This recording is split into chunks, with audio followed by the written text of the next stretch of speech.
10 Bungie employees were interviewed to give us a much clearer picture of what's going on behind closed doors. Now, these are both former and current Bungie employees. They're interviewed by Jason Schreier, and this is a part of a Bloomberg article, and we're going to jump into it and read everything that's going on here. And buckle up, because it does get pretty spicy. This is going to cover everything and cut all of the rumors out, because obviously when you have 10 separate sources being interviewed, you get kind of down to the meat and potatoes of it. So we have Sony's Bungie facing reckoning after mass layoff. And then we have Destiny changed. This week, the Sony Group Core's Bungie shrunk from 1,300 employees to roughly 850. Deep cuts that are likely to change the nature of the long-running video game developer. That is a lot. That's a lot to lose. Bungie, the storied creator of the Halo franchise and the online game Destiny, said it laid off 220 people Wednesday. Those cuts included several top executives who have been with the company for decades, according to people familiar. The teams that were hit hard included audio, narrative, and player support. Definitely unfortunate to see the narrative team get taken out, especially after Final Shape's narrative has been, I would say it's been good, but let me know if you agree or disagree. On social media, individuals shared their layoff stories, including one person who said they were set to go on maternity leave starting Monday. That was a really sad story to hear. They were just about to start their maternity leave the next Monday, but instead they're actually just being laid off altogether, which honestly just felt like a crime in some ways, but I guess it's technically not a crime, but it just felt awful that they actually did that. So that was one of the most upsetting stories I read from all of this. The company said it is also hoping to move 155 others to Sony Interactive Entertainment, while a separate group will spin out a new game company within Sony to continue working on an incubation project codenamed Gummy Bears. So they're going to continue to work on Gummy Bears.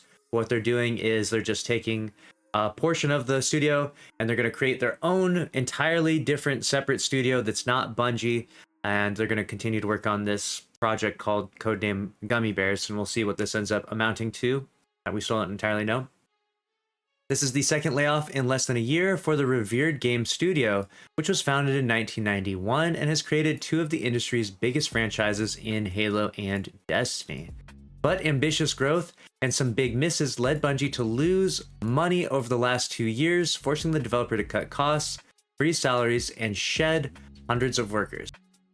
This week, to learn more about what happened and what comes next, I spoke to 10 current and former Bungie employees who asked not to be identified because they were not authorized to speak to the press. So there you have it. Those are the 10 that were interviewed. And like I said, they're current and former Bungie employees. And when you interview so many different ones, you tend to get to the real source of it and kind of get the rumors out of the way. They described a company that grew too fast and tried to develop too many projects at once, spreading resources too thin rather than prioritizing its chief moneymaker, Destiny 2. That's what I'm talking about. Why did we suddenly go from being a one game studio? Destiny 2 was everything, to making suddenly 4 games. We had Destiny 2, then we had Project Payback, which is apparently a spin-off. We have Marathon, and we also have Gummy Bears. So we very quickly expanded to adding 3 projects. Now, I understand that being ambitious, you have the money, you have the resources, you have the backing of Sony, you got all these things going for you, but you definitely don't want to spread yourself too thin. And when you have something successful like Destiny 2, I think that the highest priority, this is just my opinion, is the spin-off. I think that Payback should have been the highest priority, much higher than Marathon even, and that should have been pushed out. It seems like it was actually going to be pretty interesting too, like third person in the Destiny universe maybe, but just different. I don't know. We'll go through the details here in just a moment. Most of the people, we'll have to see some footage of that if we can. There's nothing released just yet, but I'd love to see some footage of Payback. Most of the people were critical of Chief Executive Officer Pete Parsons, saying he had failed to take accountability for his own bad bets and that he'd been overly optimistic in his communication with the staff.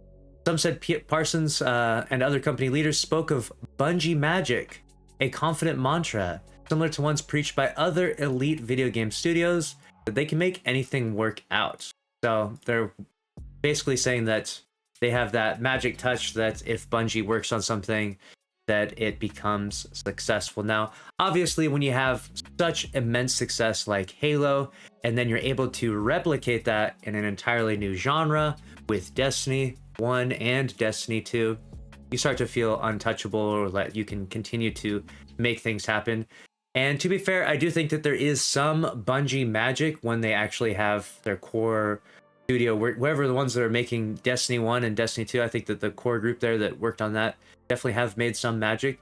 However, that does have its limitations, right? I don't think that you can just make anything work, and clearly they are struggling quite a bit. A Bungie spokesperson did not respond to requests for comment, and we have Bungie first released Destiny in 2014 in partnership with Activision Blizzard under a contract that called for the developer to release a new product every year. And that's why we got the Taken King and Rise of Iron. Now, obviously, they were looking more for that Call of Duty model where Call of Duty has an entirely new game launch every year, and these were just expansions.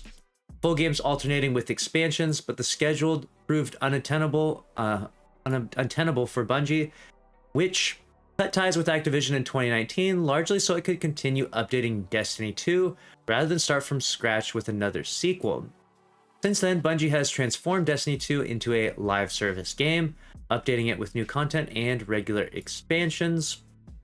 Earlier in 2022, during an era of low interest rates and strong post-COVID sales across the industry, Sony purchased Bungie for $3.6 billion, looking at Destiny 2 as a model for its growing ambitions in live service games. Flush with cash, Bungie hired hundreds of new staff members and pursued a myriad of incubation projects, including mobile versions of Destiny, remakes of old games, and new franchises. Wow, so literally mobile versions of Destiny were being pursued as well. I wonder what the remakes of old games are. I mean, maybe that's Marathon, but maybe it's something else as well. But the following year, as the industry's pandemic surge slackened, Bungie grappled with several problems. An expansion called Lightfall failed to impress fans, while Marathon, an extraction shooter game that was well into development, struggled to coalesce. Meanwhile, the next Destiny 2 expansion, called The Final Shape, was also floundering and needed more time to come together. And during one grim meeting in late 2023, according to the people familiar, Parsons told staff that the company had missed its revenue targets by 45% and was losing money. Bungie delayed The Final Shape and Marathon and subsequently laid off around 100 employees. Feeling pressure from a parent company seeking increased profitability and facing its own set of challenges, Bungie's executives charted a new course. Both Marathon and Destiny 2 received new leadership as Sony's video game unit replaced its CEO and laid off 900 people. Wow. Earlier this year, Sony Interactive Entertainment chairman Hiroki Totoki publicly criticized Bungie, saying he wanted to see more accountability, which we covered that earlier. Employees were hopeful that the extra time on The Final Shape would lead to a great product, and the expansion received rave reviews. But the critical acclaim had little impact on the deeper cuts that were already in the works at Bungie, as GameFile's Stefan Totilo reported on Thursday. In a blog post announcing the layoffs this week, Parsons acknowledged that the company had grown too much. We were overly ambitious, our financial safety margins were subsequently exceeded, and we began running in the red, he wrote. One of Bungie's big bets was Payback, an incubation project set in the Destiny universe that would shake up the formula in major ways, according to the people familiar. It would pivot from a first-person to a third-person perspective and allow players to use the franchise's characters to explore a large world while cooperating to battle monsters and solve puzzles. Very interesting. The monster battling and puzzle solving in third person. The pitch took elements from popular games such as Warframe and Genshin Impact. Very nice. I want to see some gameplay from that. Although several internet rumors over the last few months have suggested that Payback would be a sequel to Destiny 2, it was a significant departure from the previous two games, according to the people familiar, and would have been perceived more as a spin-off. But 2 months ago, Bungie canceled Payback to prioritize games that were more imminent, moving the bulk of its team to Marathon, which is targeting a release in 2025. The company also plans to continue updating Destiny 2, although it will no longer pursue regular paid expansions as it did in the past, according to the people familiar. During one recent meeting, a company leader told attendees that sales of each expansion had declined year over year, including June's The Final Shape, so they would be moving away from an annual release model, and then moving into that twice-a-year model, like we talked about. Some staff said they're optimistic about the vision for Destiny 2 under new director Tyson Green, a Bungie veteran who took the helm earlier this year. In the coming months, the people said Bungie will look to retain and attract players with smaller scale content drops, modeled after Into the Light, a well-received update in April that added a new game mode to the game. Rather than selling this content, they said Bungie will aim to release it for free, along with overhauls to activities that it hopes will appeal to hardcore players. Other vague plans for the future include a storyline that will feature characters and worlds that Destiny has not yet explored. Nice, I like that. Probably the only positive thing I've read so far out of all of this. Fans have wondered if Bungie might one day start anew with a Destiny 3, but such a project has not been in development, according to the people familiar. And if it was going to happen, it would take like at least 2 years of development for it to even begin starting. So if it's not even in development now, it wouldn't even be until 2026 or 2027 that it would come out, if it even is. And obviously they're not going to start developing it now after all of these layoffs, right? Bungie is instead looking to create a smoother onboarding process for Destiny 2, such as rebranding to attract new players who might be turned off by the game that can now feel impenetrable to those unfamiliar with its ample proper nouns. Those left at Bungie will now have to make do with a smaller staff, tighter schedules, and a company that looks significantly different than it did 3 days ago.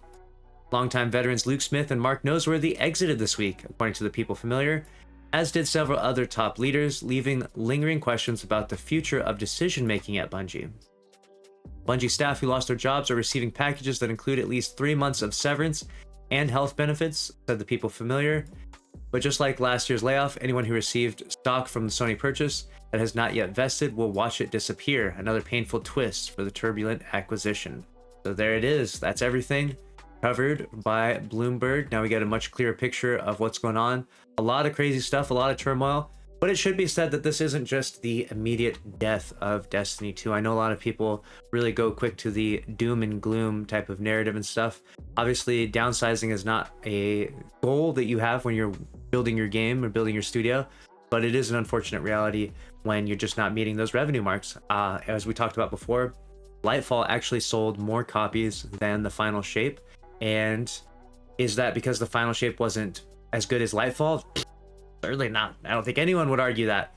It's a different time, a different climate, and it just didn't perform as well in terms of selling copies. And the future of Destiny, it remains to be seen. We obviously are going to get many more updates for many years to come, so I wouldn't just abandon ship, in my opinion, altogether. I'll still be covering Destiny 2 news, of course, but of course, if things get worse from here, that might be cause for real concern at that point in time. You still have 850 employees, though, working on these two games in tandem. And I think we'll have to see what happens when all the dust has properly settled. But let me know your thoughts down in the comments below. What do you think of all of this news? Make sure to subscribe if you want to stay up to date on all things going on in the world of Destiny 2. And smash the like button for me. I'll see you in the next one. Thanks for watching. Later.